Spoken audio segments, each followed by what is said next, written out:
కరప మండలం అరట్లకట్ట గ్రామంలో వేంచేసి ఉన్న శ్రీ అభయ కోదండ రామాలయంలో 8వ సప్తాహ మహోత్సవ కార్యక్రమాలను అత్యంత భక్తి శ్రద్ధలతో ప్రారంభించారు.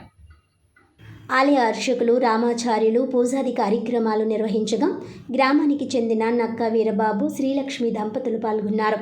అనంతరం ఆలయ కమిటీ సభ్యులు నక్క గంగాధర్రావు మాట్లాడుతూ కోరిన కోరికలు తీర్చే అభయ కోదండ రామాలయంగా పేరుగాంచిన ఆలయంలో గత 7 సంవత్సరాలుగా నిర్విఘ్నంగా సప్త మహోత్సవ పూజా కార్యక్రమాలు నిర్వహించామని, 8వ సప్తాహ పూజాది కార్యక్రమాలలో భక్తులు పాల్గొని స్వామివారిని దర్శించుకుని తీర్థప్రసాదాలు స్వీకరించాలని కోరారు.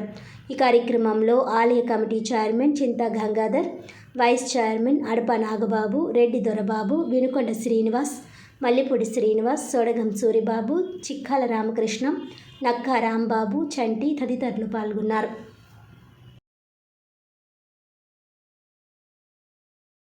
శ్రీరామ్ కాకినాడ రూరల్ కరప మండలం అట్లకట్ట గ్రామంలో వేంచేసి ఉన్న శ్రీ అభయ కోదండ రామాలయంలో ఈ సంవత్సరంతో 8వ సంవత్సరం స్టార్టింగ్ అవుతుందండి. సప్తాహ మహోత్సవం గత 7 సంవత్సరాలు దిగ్విజయంగా జరిగిందండి. ఈ సంవత్సరం ఈరోజు మొదలవి 17వ తేదీతో అన్న సమరాధన కార్యక్రమంతో ముగుస్తుందండి. కాబట్టి 50 మంది భక్తులు వచ్చి స్వామివారిని దర్శించుకోవాల్సిందిగా కోరి ప్రార్థిస్తున్నామండి.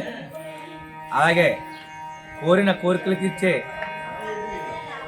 కోదండరాముడు, అభయ కోదండరాముడు మా అట్లకట్ట గ్రామంలో ఏం చేస్తున్నారు కాబట్టి తప్పకుండా అందరూ వచ్చి స్వామివారిని దర్శించుకోవాల్సిందిగా కోరి ప్రార్థిస్తున్నాం.